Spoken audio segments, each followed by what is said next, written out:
arrange the following in decreasing order of stability.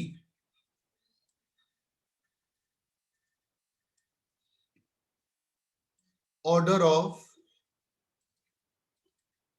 stability.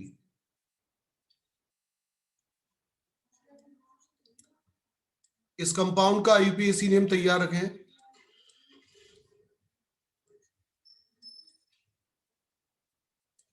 Methanoic acid. Methanoic acid. और common name लिख लें formic acid. बार बार लिखा करें, जितनी बार मैं बताया करूं तभी चीजें याद होंगी.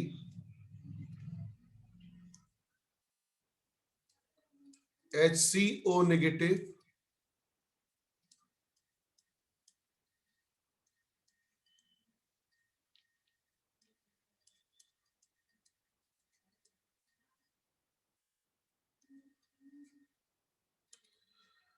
ये 4 स्ट्रक्चर है. इनकी स्टेबिलिटी के घटते हुए क्रम में अरेंज करना है. पहले आप सभी स्ट्रक्चर को ढंग से देखिए, किस किस के ऑक्टेट पूरे हैं मेरे नोटिस में लाइए. फिर मैं आपसे 10 सेकंड के बाद डिस्कशन करूंगा. पहले ऑक्टेट चेक करिए सबके. सर ऑक्टेट से थर्ड वाले में इनकम्प्लीट है. थर्ड वाले में कंप्लीट है. फर्स्ट वाले में इनकम्प्लीट है. इनकम्प्लीट. अच्छा चलो, आप एक अभी चूंकि शुरुआत है, अभी मेरे से डिस्कशन करो. स्ट्रक्चर फर्स्ट आपको दिख गया. Yes sir. न्यूट्रल परफेक्ट लगा. स्ट्रक्चर. ऑक्टेट भी फिल्ड है. न्यूट्रल ऑक्टेट भी फिल्ड है. यहाँ पर क्या इस ऑक्सीजन का ऑक्टेट पूरा है? चेक करिए. 1 2 3 और ये पराया 2 रह गए. ऑक्टेट पूरा है. इसका ऑक्टेट पूरा है. 1 और 1 2. Yes sir. पर इसमें गड़बड़ हो गई है यार. क्या गड़बड़ हो गई है कि ऑक्टेट तो है लेकिन ये चार्ज्ड. तो फर्स्ट और सेकंड में which one is better? First is more stable. क्या यहाँ पर इसका पॉजिटिव चार्ज ये बता नहीं रहा कि क्या ये कंप्लीट है. कंप्लीट ऑक्टेट वाला है? और दिस वन इज ऑल्सो इनका भी इनकम्प्लीट. अब हम क्या करेंगे, ध्यान से सुने. यहां पर चाहो तो नोट कर सकते हो, चाहो तो दिल में रख सकते हो. बहुत ऐसी बात है जो बॉन्डिंग से पढ़ते आ रहे हो.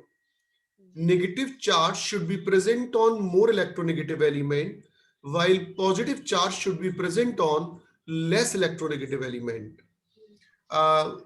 निष्ठा बोल, क्या बोला मैंने? Sir, negative charge should be present on more electronegative element or positive charge should be present on more. तुम एक काम करो, लिख ही लो सब बच्चे. For greater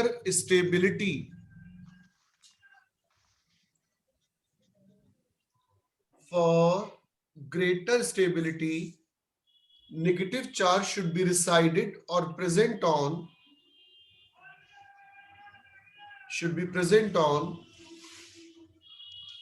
more electronegative element while positive charge कहाँ होना चाहिए? should be present on less electronegative element. तो अब ये बताइए थर्ड और फोर्थ में which one is more stable?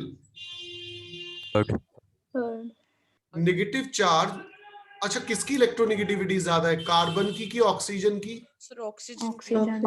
तो इसमें rightly negative charge is hold by more electronegative while positive charge इसके पर प्रेजेंट होना ये बता रहा है कि इसकी स्टेबिलिटी कम है. तो final answer must be. So decreasing में फर्स्ट 1 2 1 2 3 4 फिर 3 4 ही है. फोर्थ.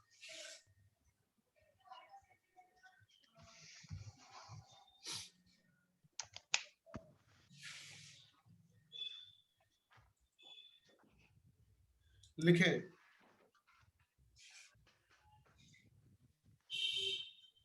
शायद एक से ज्यादा आंसर हो सकते हैं, तो आप नोट कर लीजिएगा. जरूरी नहीं है कि हो. आपका काम है चेक करना सारे एक से ज्यादा आंसर तो नहीं है कहीं. लिखे सर अच्छा नहीं कुछ नहीं sir. which of the following is not a permissible. अच्छा, परमिसिबल स्ट्रक्चर के लिए मैंने क्या बताया था? परमिसिबल का मतलब मैंने क्या बताया था? Invalid structure. Which of the following is not a permissible structure? Permissible मतलब not a permissible का मतलब क्या हुआ? Invalid. इनवैलिड हम कैसे चेक करते हैं आपको बताइए? ऑक्टेट पूरा मतलब ऑक्टेट का वायलेशन हो रहा हो, CH2 positive, NO negative, CH3. ध्यान से करना.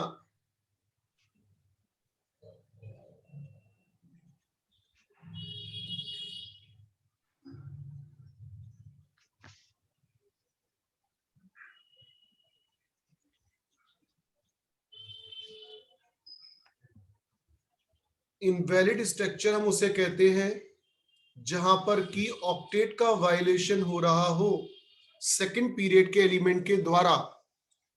डॉक्टर गोयल क्या समझाया हमने आपको? Put in waiting room.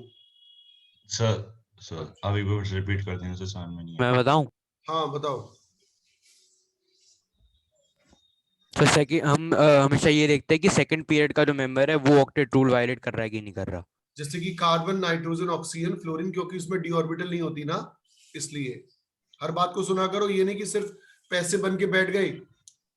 Science के जी, सर. विद्यार्थी साइंस की तरह थोड़ा क्यूरियोसिटी क्रिएट करो. इधर देखो आप, इस स्ट्रक्चर को देखकर साफ पता चलता है कि ये बेचारा है.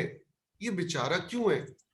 क्योंकि सर इसकी वैलेंसी कंप्लीट नहीं हो रही है. नहीं है. क्या ये वाला स्ट्रक्चर नंबर बी बेचारा है? चेक करते हैं. नहीं नहीं है सर. नहीं है सर, इसका नाइट्रोजन ये पराया 4-1. 4 - 1 3 होगा, उसका 2. फ्री हो गया. चार्ज तो है, लेकिन ईश्वर ने इसको ऑक्टेट पूरा करके दिया है. ओ ये क्या हो गया यहाँ पर? ज्यादा हो गया. बताओ. ज्यादा हो ज्यादा गया. हो गया. 2 3 4 5 5 4. और 4 4, जबकि तीन होने चाहिए. मैक्सिमम कितने इलेक्ट्रॉन 3 बॉन्ड बना सकते हैं? So this is the invalid, invalid structure. not permissible structure. अच्छा, ये जो है मैंने कोऑर्डिनेट बना दिया है. ये सिंगल बॉन्ड है बेटा, है ना? इसको सिंगल बॉन्ड कर लेना. कार्बन के संग कोऑर्डिनेट थोड़ी बनेगा. 3 4. तो फाइनल आंसर आ गया आपका. एक मैं ट्रू फॉल्स दे रहा हूं आपको पुराने जेई का. आप जरा बताइएगा इस क्वेश्चन का आंसर, है ना? उन्होंने पूछा है कि ये सर स्ट्रक्चर नहीं कॉपी करा था. दूं क्या वापस? लो. हाँ सर, 1 मिनट. सर ये लास्ट वाला एक बार, इसमें भी तो नाइट्रोजन के चार हैं। हाँ सर, इसमें भी तो इनवैलिड आ रहा है. एक सेकंड, मैं बुक में चेक कर लेता हूँ ना. एक second. N double bond O. हाँ अच्छा, इसको प्लस लगा लो बेटा. हाँ तो फिर हो गया ना. हो गया. हाँ सर.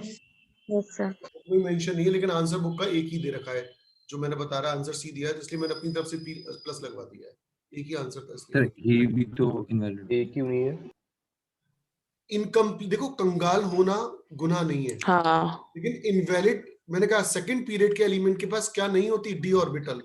तो ये 8 से ज्यादा इलेक्ट्रॉन एकोमोडेट कर कैसे सकता है? कर ही नहीं सकता. समझ गए? 8 से कम में रख सकता हूं. भाई मेरी तिजोरी में 1 करोड़ रुपए रखने की जगह उसमें 90 लाख है, ठीक है, मान लिया, चलेगा. लेकिन उस तिजोरी में 1 करोड़ 1 रुपया भी नहीं आ सकता उसके ऊपर. समझ पा रहा है? ये तेरी तिजोरी में कितने रुपए हैं? बहुत. Hitesh, yes sir. तुम्हारी तिजोरी में कितने रुपए हैं? इतने नहीं है, इतने सारे. यार तू क्षितिज, गलत बात है यार. तू यार ऐसी पैसे वाली पार्टी होगी भी ऐसी बातें करता है। सही बात है सर। चलो बताओ क्या इन्होंने ये क्वेश्चन ट्रू फॉल्स में आया जेई में, प्रीवियस ईयर के कुछ क्वेश्चन करा रहा हूं मैं। उन्होंने पूछा है कि ये जो स्ट्रक्चर इसका नाम है एनिलियम आयन, क्या नाम है बेटा? एनिलियम आयन। नीनियम आयन। इसमें उन्होंने कहा है कि इज दिस रेजोनेंस स्टेबलाइज्ड। तो अब अगर मैं इसके अंदर रेजोनेंस कराऊं तो वो परमिसिबल नहीं है। नाइट्रोजन के साथ रेजोनेंस इसका परमिसिबल नहीं है। उसकी वजह ये कि जब ये इलेक्ट्रॉन पेयर बाहर की तरफ मूव करेगा तो आप देखिए क्या स्ट्रक्चर ड्रॉ होगा, चेक करिए। डबल बॉन्ड, अच्छा यहाँ डबल बॉन्ड क्यों आया बेटे? इलेक्ट्रॉन बाई इलेक्ट्रॉन यहाँ आ गए ना, और कार्बन पे पॉजिटिव क्यों आया? उसका उन्होंने बाई lose कर इलेक्ट्रॉन दिया। क्या है, लूज हुआ है। तो क्या आप स्ट्रक्चर सेकंड को परमिसिबल मानते हैं क्या? नहीं सर, 5 हो नहीं गई सर, थी। 1 2 3 एक्सेस 4 में 5 आ हो गए गए। उसके पास। इनवैलिड। ये वाला स्ट्रक्चर में ये वाला जो ग्रुप दे रखा है ये रेजोनेंस में भाग या पार्टिसिपेशन नहीं करेगा। तो आंसर आप लिख लीजिए फटाफट से। सर आपका क्वेश्चन क्या था सर इसमें? क्वेश्चन यही था उन्होंने पूछा, डायरेक्ट लिखिए। In anilinium ion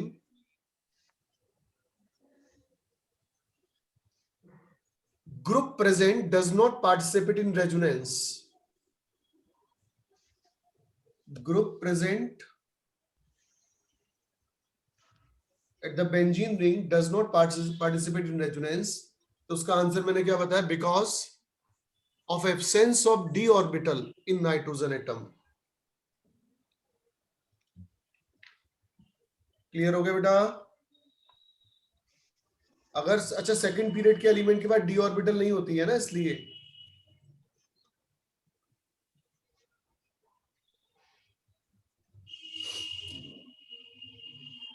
retain.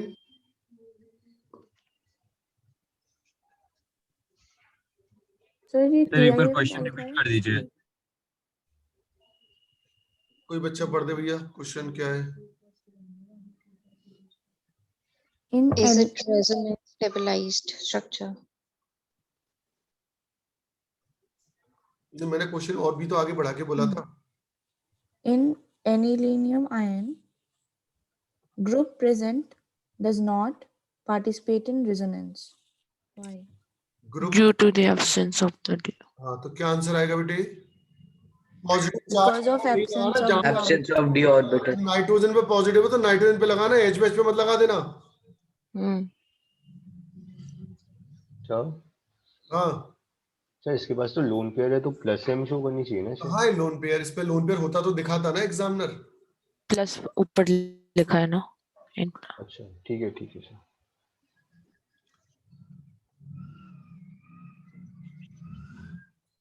चलो अब स्टार्ट करो, हो गया भैया? सर TIF क्या लिखा है?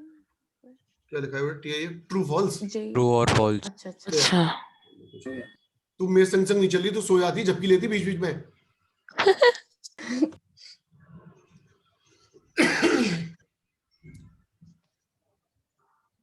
हाँ भाई स्पर्श, यस सर। अब पूरा आर्टिकल की समरी बना ली तूने? हाँ सर एक सेकंड में बता दूं, लिख लिया था। इनवैलिड स्ट्रक्चर हम किसे कहते हैं? मेरा पहला सवाल है आप बच्चों के लिए। सर सबसे पहले हम कमेंट की नहीं है। स्ट्रक्चर हम किसे कहते हैं सक्षम गोयल? इसमें ऑक्टेट कंप्लीट नहीं है या एक्सटेंड, मतलब एक्सटेंड हो गया है। ऑक्टेट कंप्लीट वाली बात से ऑक्टेट एक्सीड हो रही है। सर एक्साइड हो रही है। एक्सीड हो रही है। एक्स्ट्रा मैंने आपको एग्जांपल दिया था कि जैसे मान लीजिए आपकी तिजोरी में 10 रुपए 90 लाख। 10 कम तो आ सकते हैं लेकिन 10 से ज्यादा Yes, sir. नहीं आ सकते। नहीं आ सकते। चलो मैं एक नया टॉपिक पढ़ा रहा हूँ, मतलब कुछ बताना है मुझे? इसका ही पार्ट है, लिखे हेडिंग डालिए एरोमेटिक सर वो क्वेश्चन बता दीजिए जो क्या? ही रह गया था, क्या रह गया? जो अपन ने कल किया था ना, डेंसिटी से किसकी ज्यादा होगी सबसे ज्यादा, पायरोल में पायरोल वाला। देखा हुआ कराया था पूरा। नहीं है? आप वन मतलब से कल बता एक्सप्लेन करोगे, रेजोनेंस काफी का मतलब एक्सप्लेन थोड़ा करेंगे। सा कल एक्सप्लेन करेंगे आप। पायरोल का कह रहे हो? पायरोल में क्या बताना हाँ सर। बताने के लिए कह रहे थे? Sir which Maximum position has electron maximum density electron density. तो मैंने हाँ। बताया था कि प्लस और नेगेटिव के बीच की डिस्टेंस जहां ज्यादा होगी वहां पर इलेक्ट्रॉन क्लाउड मैक्सिमम होगा। तो नाइट्रोजन के बगल वाले जो कार्बन एटम है वहां पर नेगेटिव चार्ज रिसाइड कर रहा होगा। दो स्ट्रक्चर में चेक करिए, वहां पर स्टेबिलिटी ज्यादा रही होगी। फिर से कराऊं क्या एक बार? हाँ बता दिया था, एक बार चेक कर लो। पॉजिटिव और नेगेटिव के बीच की डिस्टेंस मिनिमम कहाँ के स्ट्रक्चर में आ रही, चेक करके बताओ। बेगा थर्ड और उसमें आ रही है, थर्ड और 5 में चेक करो। थर्ड और 5 वाले जो स्ट्रक्चर Yes, sir. उसमें पॉजिटिव और नेगेटिव बीच की दूरी देखो। मिनिमम है। तो बाकी की जो दो स्ट्रक्चर होंगे, स्ट्रक्चर नंबर 2 और 5, उसमें ज्यादा है 2 और 5 उसमें ज्यादा होगी। 4 तो किसमें अट्रैक्शन ज्यादा होगा? D and 5 में। Third और five में. क्यों आंसर आ गया? Yes sir. चलो अभी तो मैं बहुत एग्जांपल कराऊंगा, लिखो अभी। हेडिंग डालो aromatic, anti aromatic and non aromatic.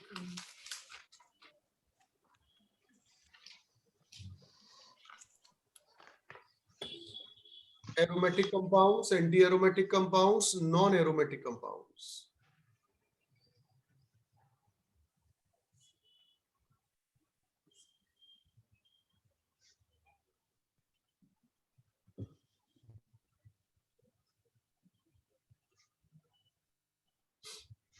समझाऊं? शुरू करूं?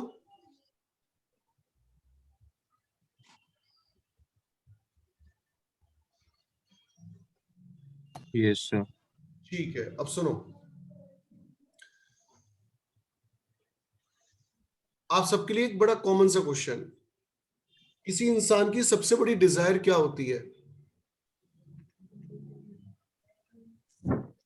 लाइफ में स्टेबल मतलब वो कुछ अच्छा अचीव करना, मतलब जो भी गोल। क्या एंजल, क्या इच्छा होती है सबकी लाइफ में? सबसे परम इच्छा क्या होती है किसी व्यक्ति की?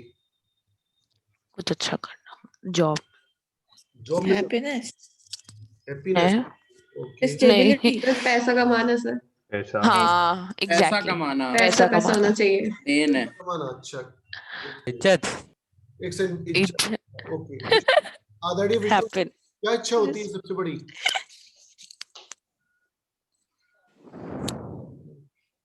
आदरणीय विष्णु जी, हाँ सर, किसी इंसान की सबसे बड़ी डिजायर क्या होती है?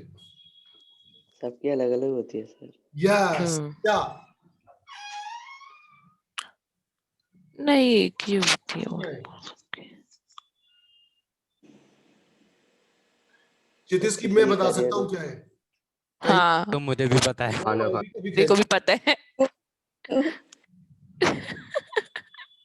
विष्णु जी बताइए, क्योंकि विष्णु जी की क्या इच्छा है कि उनकी जो संतान है, जो पृथ्वीवासी हैं, वो खुश रहे, आबाद रहे। क्यों विष्णु जी? Yes sir. वो क्या बात है, इच्छा नहीं है आपकी हम सब खुश रहे? है सर। ठीक है,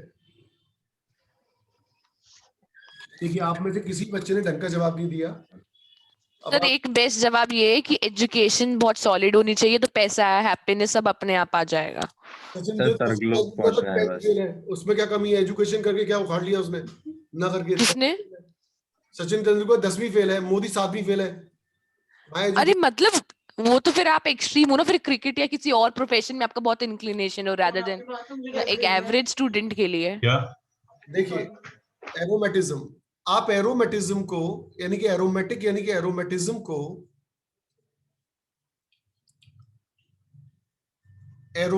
को अटेन, अच्छा aromatism is just equivalent to attainment of swarg. Vishnu जी का घर स्वर्ग। एंटी एरोमेटिज्म अंदाज लगा चुके होंगे आपको आप, anti aromatism is just equivalent to narak. और रही बात नॉन एरोमेटिक की, तो नॉन एरोमेटिक आप और हम जैसे लोग होते हैं जो धरती पर रहते हैं, धरतीवासी। तो धरतीवासी कोशिश ये करते हैं कि या तो वो एरोमेटिज्म को गेन करें, जिस प्रकार से हर इंसान की इच्छा होती है कि मरने के बाद वो स्वर्ग को प्राप्त करे, भले ही उसने जिंदगी में कोई अच्छा काम ना किया हो। मरते समय भी वो ये चाहता है कि मेरे मुंह में 2 बूंद गंगा जल डल जाए और मैं स्वर्ग प्राप्त हो जाऊं, भले ही उसने जिंदगी में कभी। ये मैंने बोला था। तो हर व्यक्ति की इच्छा होती है, उसी तरीके से हर मॉलिक्यूल की, ऑर्गेनिक मॉलिक्यूल को फील करिए। वो क्या क्या कह रहे हैं कि हमें किसी तरह से एरोमेटिज्म गेन हो जाए, और एरोमेटिज्म गेन करना मतलब स्वर्ग को प्राप्त करना, मतलब मोस्ट स्टेबिलिटी को प्राप्त करना। एंटी एरोमेटिज्म मतलब नरक को प्राप्त करना, और यानी कि लीस्ट स्टेबल हो जाना। और नॉन एरोमेटिक जो है इन दोनों के बीच में आते हैं। स्टेबिलिटी ऑर्डर क्या आएगा आएगा बताइए जरा। Aromatic, aromatic.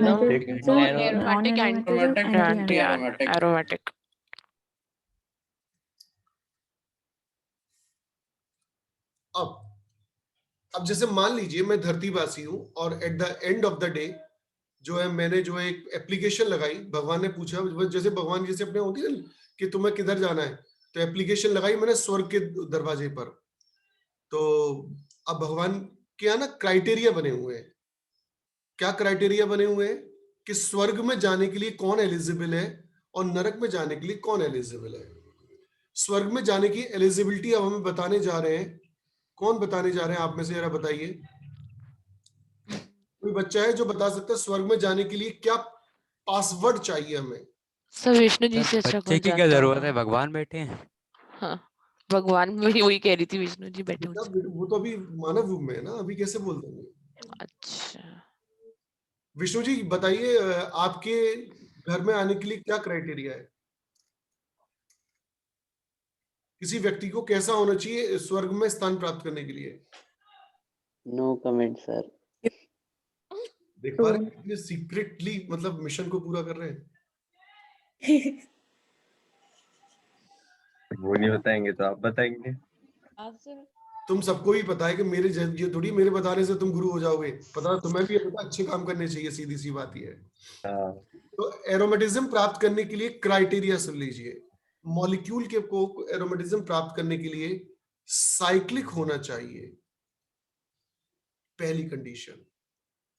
उसके पास 2, 6, 10, 14 pi electrons plus lone pair if required or if needed होने चाहिए। ये चीज जिस वैज्ञानिक ने बताई थी उसका नाम था हक्कल, और इसे कहते हैं हक्कल्स रूल। क्या कहते हैं बोलो। Huckel's rule. दूसरे नाम से भी जानते हैं 4n+2 पाई इलेक्ट्रॉन रूल नाम से। तो जैसे मैंने बताया वैसे करना, 2, 6, 10, 14 पाई इलेक्ट्रॉन्स लोन पेयर होना चाहिए। और कंडीशन नंबर 3, उसे प्लेनर होना चाहिए। प्लेनर का मतलब sp2 हाइब्रिडाइज्ड। और लास्ट कंडीशन वो होना चाहिए, उसे cc होना चाहिए। cc stands for completely conjugated. Completely conjugated. पता है तो फिर मैं लिख नहीं रहा फिर, है ना। cc का फुल फॉर्म बता दीजिए। कंप्लीटली कॉन्जुगेटेड मतलब इलेक्ट्रॉन एक एटम से चलकर दूसरे एटम तक घूम जाए। जैसे एक बात बताइए, क्या बेंजीन कंप्लीटली कॉन्जुगेटेड है या नहीं। Yes sir. Yes sir. Double single double, double single double, double single double. तो कंप्लीट कॉन्जुगेशन का मतलब यहां पर ये है। जल्दी से बता दीजिए एरोमेटिज्म प्राप्त करने के लिए क्या 4 कंडीशन का की पूरा होना 100% जरूरी है। बोलिए। साइक्लिक होना चाहिए, कल रूल फॉलो करना चाहिए। 2, 6, 10 14 पाई इलेक्ट्रॉन्स होने चाहिए। हक्कल्स रूल फॉलो करना चाहिए। तीसरा प्लेनर होना चाहिए, और sp2 completely hybridised conjugated completely. होना चाहिए। अगर तुम n की वैल्यू को 0 रख दो तो सॉल्व होके 2 आएगा। n की वैल्यू को 1 रख दो तो सॉल्व होके 6 आएगा। रखो, रखते जाओ मनी मन में। n रख दिया 10। हाँ तो ऐसे आ जाता है। एन है क्या? क्या चीज? पुराने जमाने एन में है क्या? इनको नंबर ऑफ साइकिल बोला गया था पुराने जमाने में। लेकिन अब ये वाली बात वैलिड नहीं है, इसलिए लेटेस्ट रूलिंग ये है, ध्यान रखिएगा 261014 पाई इलेक्ट्रॉन। हाँ, एंटी एरोमेटिज्म, कोई नहीं चाहता कि वो एंटी एरोमेटिक हो, क्योंकि एंटी एरोमेटिक का नाम मतलब ही क्या होता है, highly unstable. Stable. Highly stable. Anti aromatism कोई मॉलिक्यूल अगर अटेन कर रहा है तो आप कैसे देखेंगे, वो साइक्लिक होगा। अच्छा, एरोमेटिज्म में दोनों तरह की साइकिल नेचर में पाई जाती हैं, monocyclic as well as polycyclic. क्या बोला मैंने, बोलो? Monocyclic as as well as polycyclic. जबकि most of the anti aromatic compound are cyclic but monocyclic. Most of the compounds are monocyclic. Criteria number 2, 4n pi electrons present हो। 4n का मतलब 4 के multiple में, 4, 8, 12, 16, 20। तीसरा रूल वही है, planar होना चाहिए sp2, और फोर्थ रूल भी वही है, कंप्लीटली कॉन्जुगेटेड। जो इनमें से कोई भी क्राइटेरिया को फुलफिल नहीं करेगा वो क्या कहलाएगा, नॉन एरोमेटिक। नोट कर, कोई भी कंडीशन मिसिंग होगी तो नॉन एरोमेटिक कहलाएगा।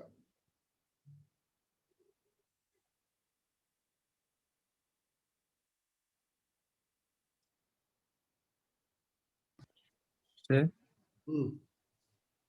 तो आपने मोनो और पॉली के बारे में क्या बताया था?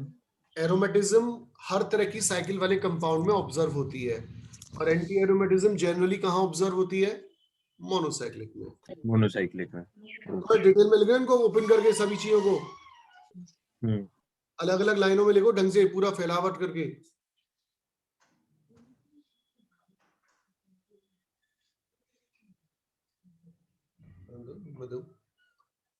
एक सेकंड।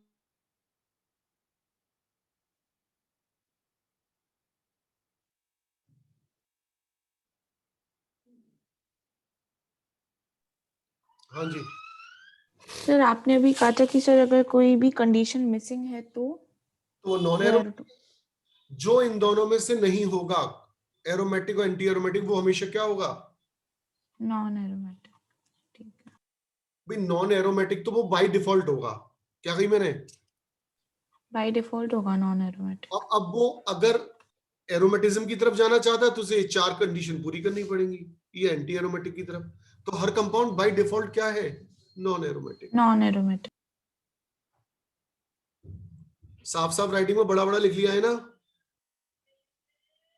लिख रहे हैं हम, लिख लो चलो।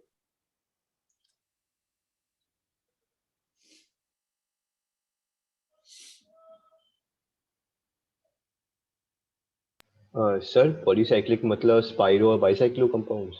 हाँ, कोई भी कैसी भी साइकिल हो सकती है, जो नहीं बाईसाइक्लो हो, कैसी कितनी 2 3 4 7 4 3 साइकिल इकट्ठी जोड़ दो, जैसे नेपथलीन जानते हो, हाँ जी सर। ऐसे जोड़ दो अच्छा ठीक है। हाँ ऐसे।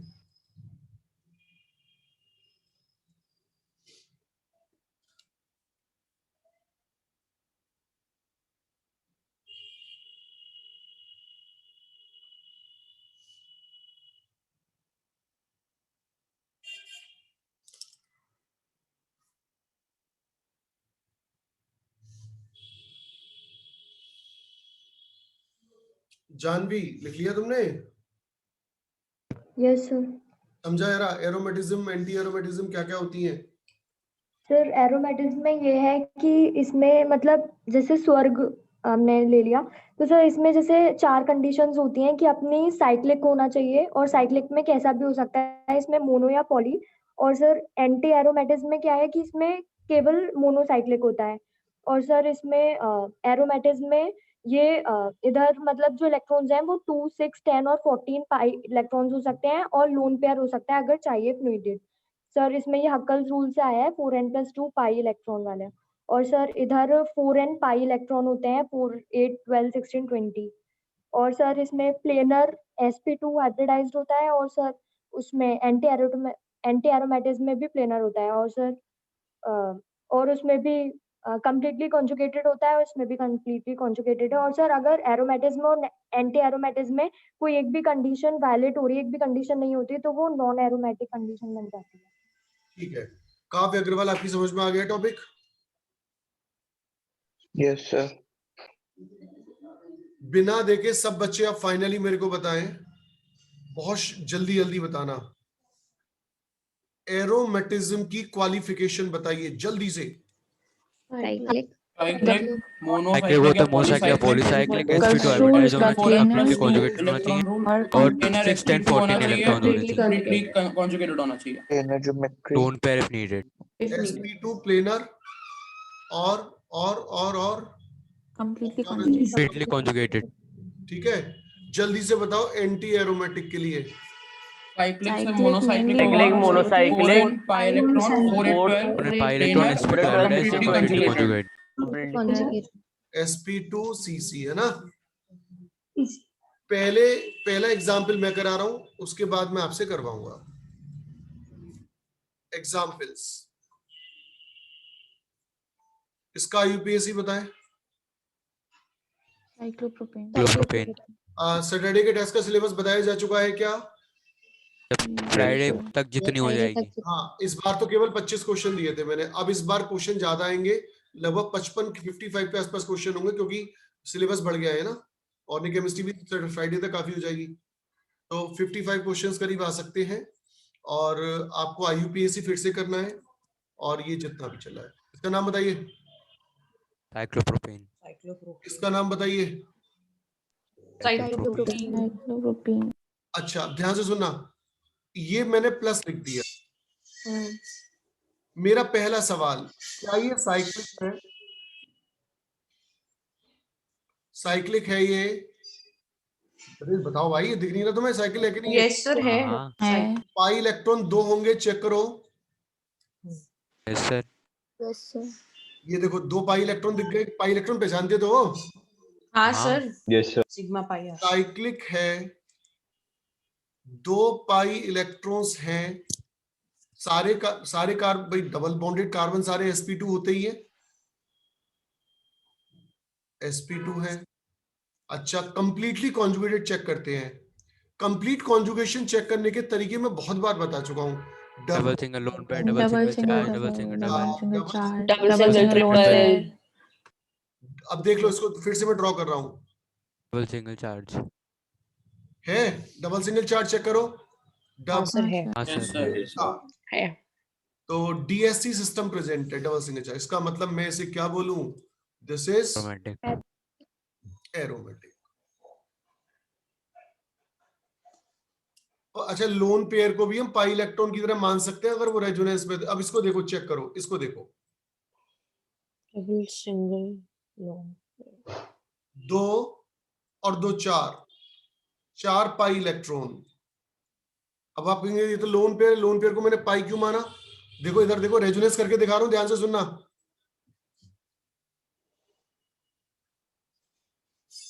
देखो रेजोनेंस करके दिखा रहा हूं, ध्यान से सुनो। बड़ा सा स्ट्रक्चर ड्रॉ करूंगा ना, तब तुम्हें शायद समझ में आएगा। एक तो रेजोनेंस करना भी सीख जाओगे। ये देखो, लोन पेयर की दिशा हमेशा डबल बॉन्ड की तरफ होती है, इधर आएगा। अच्छा, एरो एरो के हिसाब से बताना क्या अगला स्ट्रक्चर बनेगा। Double bond shift हो जाएगा। इस वाले कार्बन की वैलेंसी ज्यादा हो जाएगी, फिर ये इधर भागेगा। ये देखो, समझ में आ गई? Yes sir. Yes sir. तो कहने का मतलब ये है कि ये जो लोन पेयर है, हम इसको, अब ये देखो, ये पाई बॉन्ड बन गया ना लोन पेयर, तो लोन पेयर को भी हम पाई बॉन्ड की तरह मानते हैं। तो 4 पाई इलेक्ट्रॉन हो गए। साइक्लिक है, कंप्लीटली कॉन्जुगेटेड है, और प्लेनर है। सारे कार्बन देख पा रहे होंगे, sp2 हाइब्रिडाइज्ड है।